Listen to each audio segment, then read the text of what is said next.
Namaskaram, and welcome to this explainer. Today, we're going to embark on a rather quiet, beautiful journey together.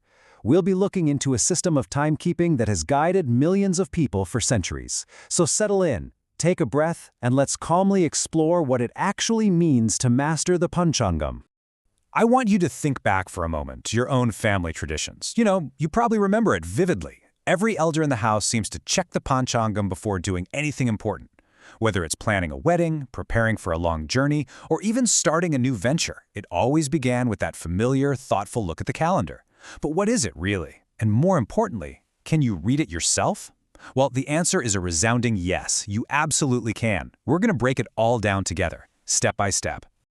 Decoding the Panchangam, the foundation of daily timing. So, what exactly is the Panchangam, and how do you read it? The word itself is beautifully descriptive. Panchangam translates directly to 5 limbs. These are the 5 foundational elements that describe the unique energy of each and every day in the Hindu calendar. Knowing these 5 elements isn't about superstition, it's highly practical wisdom. It helps you pick the right auspicious times to step forward and helps you gracefully navigate around the inauspicious ones. The 5 limbs explained, breaking down the Angas. These 5 Angas are Tithi, the lunar day; Vara, the weekday; Nakshatra, the star; Yoga, the alignment of the sun and moon; and Karana, the half-lunar day determining action.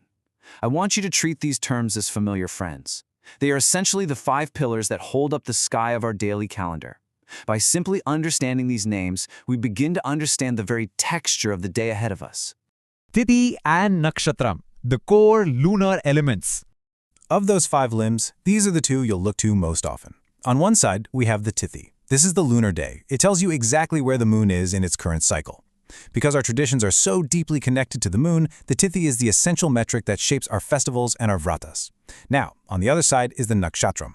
This connects to your personal birth star, and it matters deeply when we're calculating important muhurtams, those perfectly aligned moments to begin something significant in your life.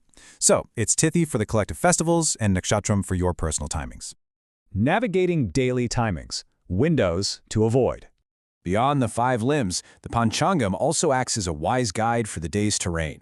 And there's no need for fear or anxiety here. This is simply about moving through the day with wisdom and grace. Take Rahu Kalam, an inauspicious daily window. Our simple action here? We gently avoid it for new starts. Then we have Varjam and Durmahurtam. These are simply short, inauspicious periods. The action is just to gracefully skip them when you're planning important tasks. Think of them like pausing for a brief rain shower before continuing on your walk. So, the crucial question becomes, how do we practically use this every single day? We've learned what the Panchangam is, but how do we weave it into our busy, modern lives so that you can check the day yourself? Your daily practice, finding the 90% value. Adopting this practice is surprisingly easy. Step 1. Check today's Tithi and Nakshatra. Just get a feel for what the day's energy holds. Step 2. Note the Rahu Kalam for the day. And Step 3. Plan your new starts around it. That's it. By simply checking the Tithi and Nakshatra, noting the Rahu Kalam, and planning your new starts around that window, you've just unlocked 90% of the practical value of the Panchangam. It becomes this quiet, powerful daily habit. I'd like to let these words settle in for a moment. You don't need to memorize it, you just need to know what to look for. You see, you are perfectly equipped right now. This ancient wisdom is not a test of your memory. It's a profound tool for your awareness. You now know exactly what to look for to guide your days in peace. As we conclude this explainer, I want to extend a warm, personal invitation to you. To keep this beautiful daily practice alive, I gently encourage you to subscribe to Sanathan, where we lovingly post the daily Panchangam. And since the sun rises and sets at different times depending on exactly where you are in the world, please check the link in the description to download the Sanathan app for your precise, localized timings. Ultimately, if you could align your actions with the very rhythm of the universe, how would your tomorrow change? Thank you for sitting with me today. Get ancient wisdom and infinite guidance, anywhere, anytime. Visit sanathan.app today. Start your spiritual journey now.